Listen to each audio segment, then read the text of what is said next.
It's beer o'clock on Real Ale Craft Beer. Today we've got a beer from Tenby Harbour Brewing Company, and this is I think they're called Tenby Harbour Brewery actually, and this is their Bilidowcar. It's a Eureka single hop pale ale coming in at 4.4% ABV in a 500 milliliter bottle. It's a nice dark brown bottle, so you're not going to have any of that kind of light stripe going on. It's got a black bottle cap. Without further ado, let's get this beer out into a glass and see what we get.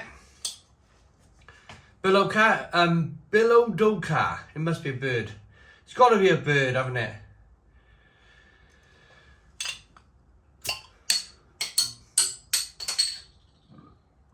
Nice bit of smoke on the bottle opening. Beer in the glass.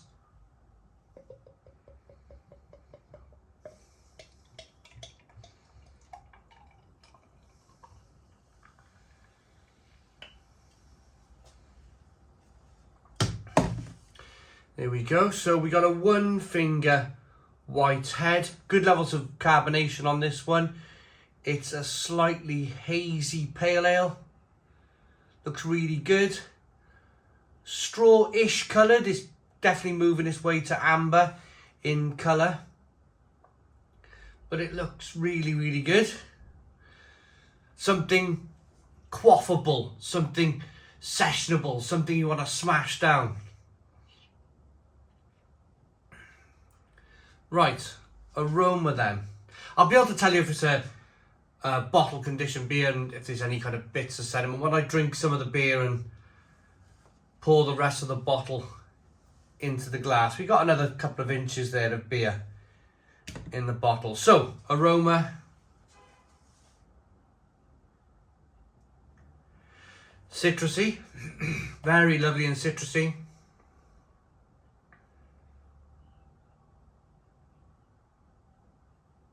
Loads of grapefruit.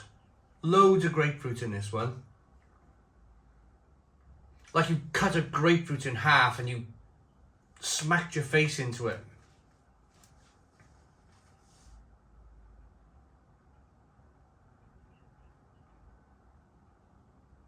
It smells really good. Really good. Let's dive in. Cheers, everybody.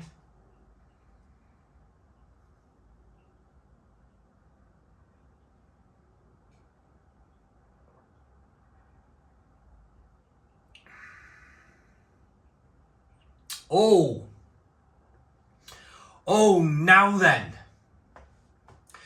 then, Stone the Crows. Stone the Crows, what a beer this is.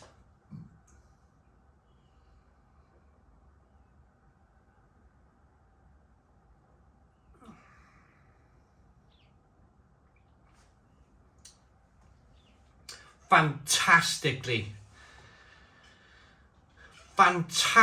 sessionable. At 4.4% ABV, but the hops that are coming through on this beer are absolutely fantastic. It's, first and foremost though, the drinkability. It's a pillowy, soft, drinkable, smashable beer in terms of the malt quality, the water quality in the beer.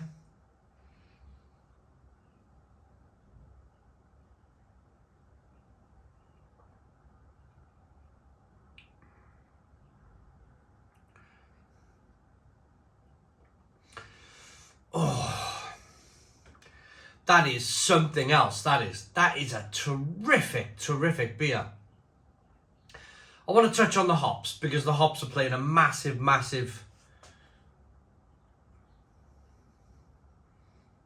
part. That's what I was looking for. A massive part in the reason why I'm saying Stone the Crows. It's the grapefruit flavor, the grapefruit from the hop that is just tremendous.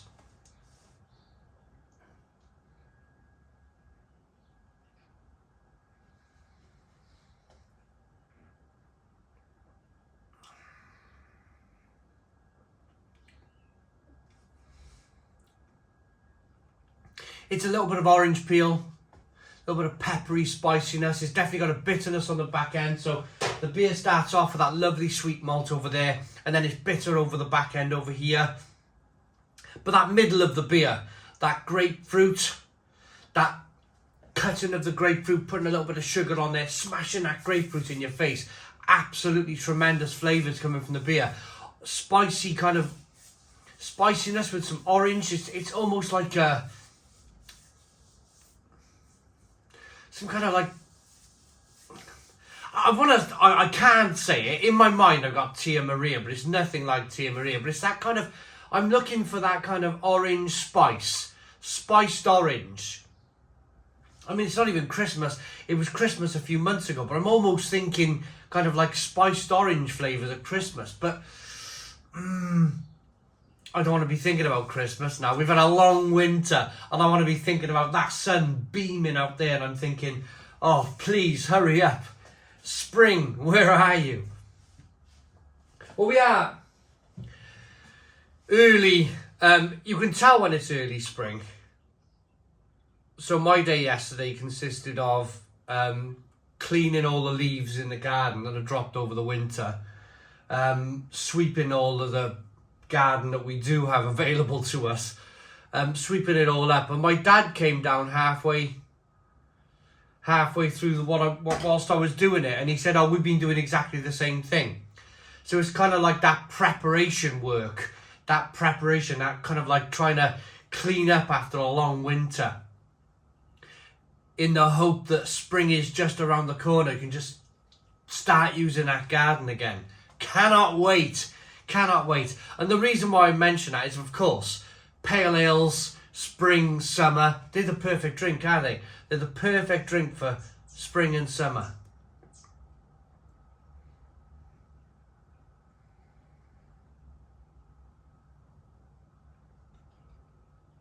Wow.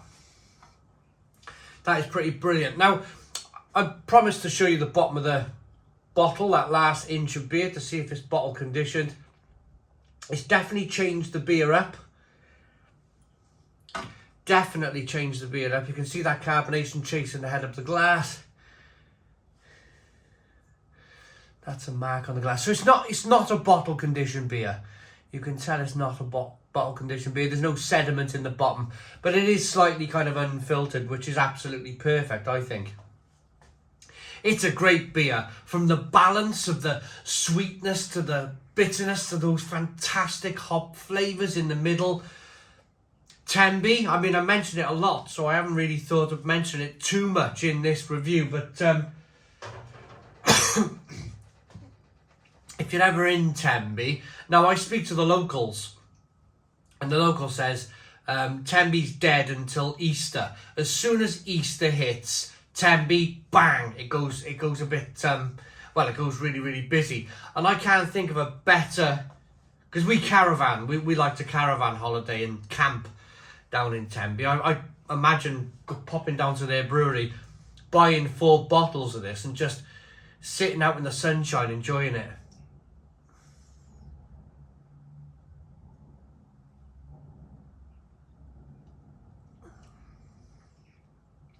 Yeah, absolutely fantastic. Fantastic beer.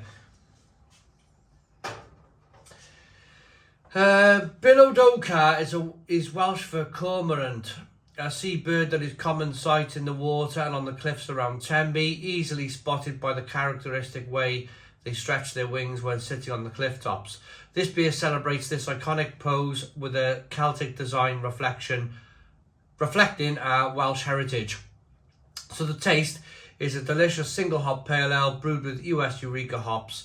A satisfying malt profile uses UK Maris Otter malt with the Eureka hops to provide a mild bitterness and juicy hop aroma. Blackcurrant pine grapefruit, there you go. From the American hop flavours that everybody loves. Everybody loves it, doesn't it? Everybody loves it. This beer is fantastic. Bilidowcar. That is a fantastic beer. Look at the lacing on the glass. Fantastic. Look at the great beer in the glass. Lovely aroma. Lovely aroma. Fantastic taste. I really like that. I like that enough to give it a Stone the Crows 9 out of 10. So 9 out of 10 from Real Ale Craft Beer. Please put your comments in the comments box, subscribe to our daily beer and food reviews, give us a big fat thumbs up. Boom! Cheers!